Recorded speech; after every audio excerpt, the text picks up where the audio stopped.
First off, renters in 36 of Canada's largest cities can't afford to buy a starter home. With the skyrocketing home prices and increasing mortgage rates, new data from Point to Homes reveals that a significant number of renters in Canada's major cities are unable to afford a home.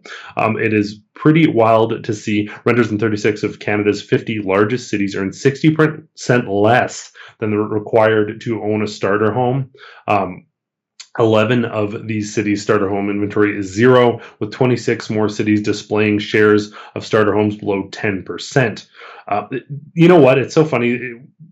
We can go through. There's a lot of interesting stuff. Do check out this article. But we've been saying for a long time this whole you'll own nothing and you'll be happy. There's a certain sense of pride and participation in society when you own something, when you're building that. And if you're renting, that's absolutely fine. But when you're renting, you're effectively giving money to someone else. When you're paying your mortgage, you're sort of locking in property. That's something you own, and you're sort of getting into ownership within society.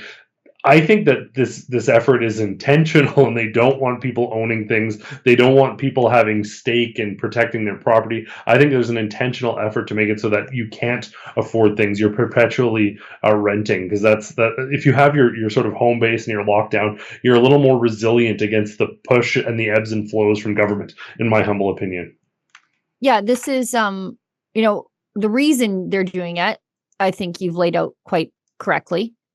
This is the dissolution of the middle class. You have the people at the bottom and the people at the top, and there's nothing in between. So there's no state by which you can move through to become the people at the top, because the best way to do that is to own property, because that's your single largest generator of wealth and accumulator of wealth.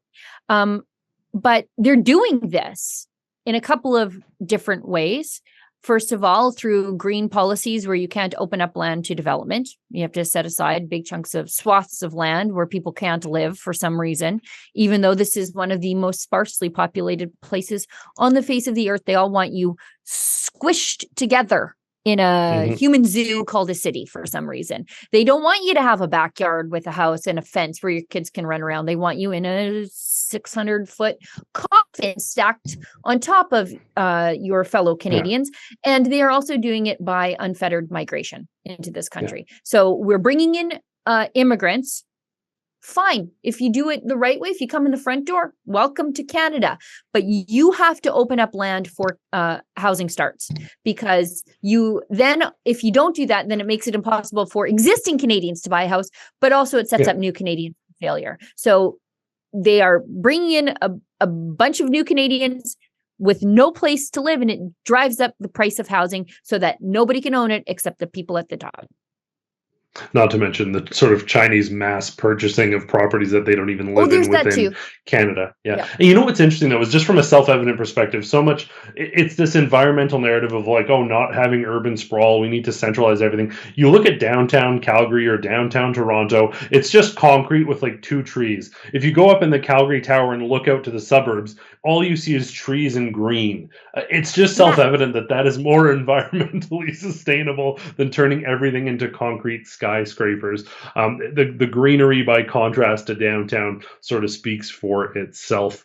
It's pretty interesting to see the number of Atlantic. We've got 2 Atlantic-related stories here, but provinces right across this country. It isn't just Alberta and Saskatchewan, whether it be gun grabs or carbon tax. Provinces right across this country and territories are pushing back against the government. So we've got an article here about provinces reiterating their opposition to federal carbon tax, even refusing to participate. One of our stories is New Brunswick. One of our stories is Newfoundland. This article, I must say, doesn't even say which province it is. I believe this one is. It's this is Newfoundland. The other one's New Brunswick. And Labrador. Yeah. This is a liberal province opposing the carbon tax. Yeah, it's a universal sentiment. This speaks to the extent the aggressive attack, the gun grabs, the aggressive push of the carbon tax. People are suffering and people are sick of it. So it's good to see, regardless of their stripes, whether it's conservative governments here in Alberta and Saskatchewan, or even a liberal government out in Atlantic Canada, rejecting this. Certainly empowering to see. Hey, folks, that was a clip from the Daily Roundup. That is our live stream show that airs from 1 to 2 p.m. Eastern Standard Time, Monday to Friday.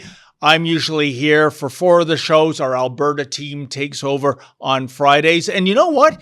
You can interact with the hosts. If you give us a small financial donation, we'll read your comment during the live stream.